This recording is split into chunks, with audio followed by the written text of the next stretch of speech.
Hindi mo na kailangang dumayo pa ng Tagaytay para makahigop ng mainit na sabaw ng bulalo na may sulit, unlimited at sobrang solid na bone marrow.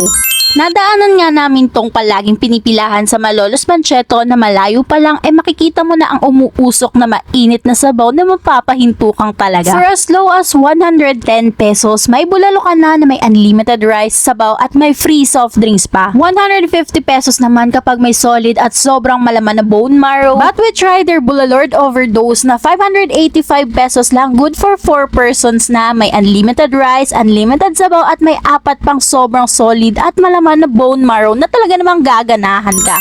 Tamang-tama nga dahil ngayong months malamig na ang panahon, masarap ng humigop ng mainit na sabaw. Sobrang rich and comforting ng mainit na sabaw na lasang-lasa mo yung beef buttery na may tamang alat. Perfect talaga lalo pa pag dinagdagan ng patis na may kalamansi at sili, siguradong sulit ang unlimited rice. So kung gusto mong ma-experience ang legit na Bulalo Haven dito sa Bulacan, try nyo na dito sa Zig's Bulalord sa may Malolos Panchetto.